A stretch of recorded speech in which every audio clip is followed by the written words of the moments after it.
Hello and welcome to the next chapter. This is a short poem and a really short poem in sense we say, and it is named "The Boy's Song" by Wilfred Wilson Gibson.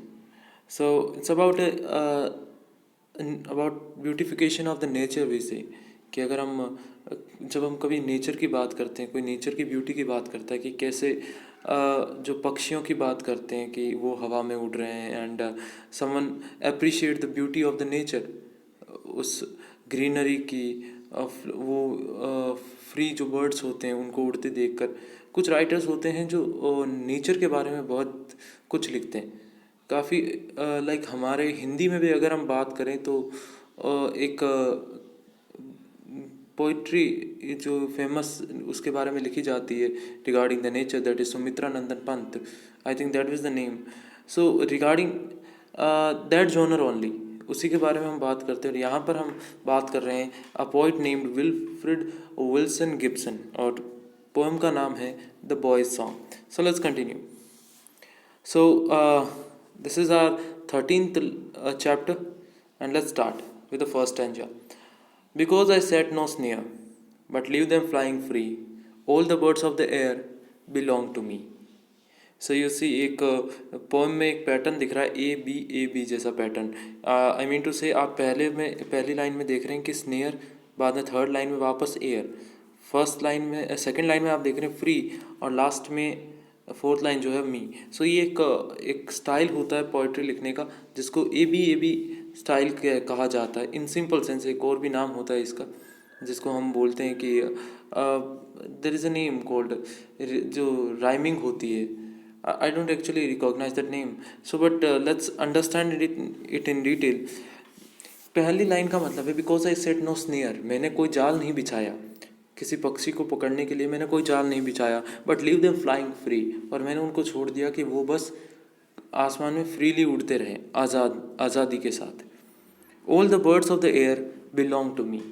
तो लोग क्या करते हैं कि किसी पिंजरे के अंदर किसी पंछी को कैद करने के बाद बोलते हैं कि ये पक्षी मेरा है, ठीक है। तो वो पोजीशन जो अपनी ऑनरशिप शो करते हैं किसी पक्षी के ऊपर कि ये मेरे पिंजरे के अंदर कैद है तो ये मेरा पक्षी है, तो वो किसी की आज़ादी छीन कर अपना बताते हैं। लेकिन यहाँ पर पॉइंट कह रहा है, जो boys song in A form of boy, जो यहाँ पर नेचर को देख रहा है और बर्ड्स को देख रहा है, उनकी तारीफ कर रहा है, तो वो उस बॉय के बारे में बताते हैं कि वो बॉय बोल रहा है कि मैंने किसी को कैद नहीं किया, ये सब अपनी आज़ादी के साथ उड़ रहे हैं हवा में, फिर भी मैं ऐसा मानता हूँ कि ये मेरे हैं। अगर आप किसी पक्षी को अपना बताना चाहते हैं तो ये ज़रूरी नहीं कि वो आपकी कैद में हो। सो यहाँ पर कहा जा रहा है all the birds of the air, जो हवा में उड़ रहे हैं वो मेरे हैं, दे बिलोंग टू मी, ऐसा ये बॉय कह रहा है in form of poet. Now from the blue tit on the sloe to the eagle on the height, uncaged they come and go from for my delight. So from the blue tit on the sloe, blue tit एक का मतलब बहुत ही छोटी सी चिड़िया होती है blue colour की, like हम स्पेरो जो देखते हैं अपने यहाँ पे शायद उतनी छोटी ही होगी। तो blue tit on the slow, slow जो नॉर्मली वो कांटेदार एक श्रब होता है, पौधा जिसके ऊपर कांटे से होते हैं और उसके ऊपर बेर लगते हैं, ब्लूइश बेर जो होते हैं, जो नॉर्मली जो ठंडे इलाके होते हैं लाइक नदर्न टेम्परेट जोन जो होते हैं वहाँ पर, तो वहाँ पर इस पौधे के ऊपर ये ब्लू टिट्स जो होती हैं, नॉर्मली ये इंग्लैंड के आसपास की बात हो रही है, तो वहाँ पर ये ब्लू टिट्स जो होती हैं वो उस बेर के पौधे के ऊपर बैठी रहती है। तो वो बात करता है कि ये ब्लू टिट जो मेरे पास में बैठी है, from that to the eagle on the height, और जो आसमान में जो ईगल उड़ रही है वहाँ तक, अनकेस दे कम एंड गो, और वो आते हैं और आज़ादी के साथ, अनकेस्ड का मतलब होता है बिना कैद किए, अनकेस दे कम एंड गो, वो बिना डर, बिना किसी इस डर के कि उनको कोई कैद ना कर ले, इस भय के बिना वो आते हैं और वापस चले जाते हैं। फॉर माई डिलाइट यानी कि मुझे इससे काफ़ी खुशी मिलती है, it's a kind of pleasure some feeling for that boy. Now and so the sunward way I soar on the eagles wing. तो वो बॉयज़ कहता है कि मैं खुद को ऐसा इमेजिन करता हूँ कि जो ईगल है वो सनवर्ड मतलब सूरज की तरफ जा रही है उड़ती हुई, and I am sitting on the wings, ठीक है, और मैं उसके विंग्स के ऊपर बैठा हूँ, and I soar on the eagles wings, मतलब सोर का मतलब होता है फ्लाइंग एट हाइट, बहुत ऊपर उड़ना। तो मैं उस ईगल के जो पंख हैं उनके ऊपर बैठा हूँ, and I am imagining my self कि मैं बहुत ऊपर उड़ते जा रहा हूँ।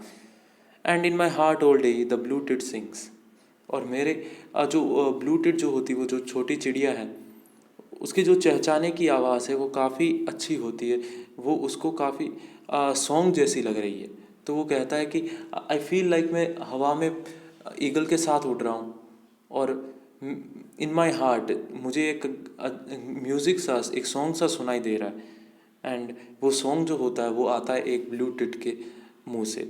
सो it was a three stanza, it's a kind of a detailed poem, but in our book we have just picked three stanza, तो हमने सिर्फ 3 ही स्टेंजा लिए हैं, but all and all in 3 stanza के अंदर ये बताया जाता है, कंक्लूजन ये निकाल सकते हैं कि जो आज हम अंडरस्टैंडिंग, हमारी जो अंडरस्टैंडिंग बनी है कि जिसकी कैद में कोई पंछी होगा वो उसका है, तो पोइट कहता है कि ये ज़रूरी नहीं कि अगर आप किसी उड़ते हुए पंछी को देखकर भी बोल देते हैं कि ये मेरा है, then then there is nothing wrong in it, लेकिन गलत तब होता है जब आप उसको पकड़ के अपना बताते हैं ना। ये था पहले पैराग्राफ के अंदर। देन दूसरे पैराग्राफ के अंदर बताया जाता है कि कहाँ से कहाँ तक नेचर वेरी करता है, from the land to the shrub, जो एक कांटेदार पौधे के ऊपर जो ब्लू टिट बैठी रहती है वहाँ से लेकर ईगल तक, ठीक है, वो सब आज़ादी के साथ उड़ते हैं, और इससे जो पोइट को, उस बॉय को जो है काफ़ी अच्छा फील होता है। ऑल द सन वे, और लास्ट जो हमने बात की थी सनवर्ड वे, कि वो खुद को ऐसा फील करता है कि वो उस पंछी के साथ उड़ रहा है, उस ईगल के साथ उड़ रहा है ऊपर हवा में, और वापस आता है और उसको सुनाई देता है वो ब्लू टिट का song. So this was about the poem, and let's have a discussion about the author too. So Wilfred Wilson Gibson was born at Hexham in England in 1878. He was good friend of the famous poet Rupert Brooke, जो काफ़ी famous कविताएं लिख चुके हैं English के अंदर. The poem A Boy's Song appeared in his first verse called Mountain Cover, brought out in 1902, and Gibson died in 1962. So ये पूरा एक शॉर्ट हम कह सकते हैं इंट्रोडक्शन था राइटर का. It was about the writer. So हम कंक्लूजन निकाल सकते हैं कि ये एक नेचर लवर पोएम है, पोइट है.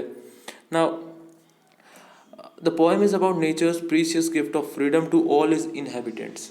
इनहेबिटेंट्स मतलब नेचर के अंदर रहने वाले, ठीक है. तो आज़ादी जो है वो एक बहुत इम्पोर्टेंट गिफ्ट हमें नेचर से मिला है, लेकिन हम जो ह्यूमन है वो दूसरे जो लिविंग बींग्स हैं, लाइक हम अगर बर्ड्स की बात करें, एनिमल्स की बात करें, तो उनसे वो उनकी आज़ादी छीन रहे हैं.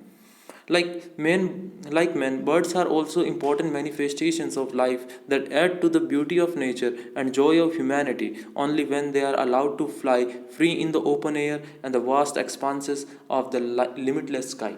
तो आदमी की तरह एक जो बर्ड होता है वो भी एक मैनिफेस्टेशन हम कह सकते हैं, एक डिमॉन्स्ट्रेशन होता है, एक ज़रिया हम कह सकते हैं ज़िंदगी जीने का. वो हमें भी बताते हैं कि आदमी अगर ज़िंदगी जीना चाहता है वैसी ही फीलिंग एक बर्ड के अंदर भी हो सकती है. वो भी चाहता है कि वो आज़ादी से उड़े, वो भी चाहता है कि अगर वो उड़ सकता है तो वो आसमान में जितना दूर जा सके वो जाए.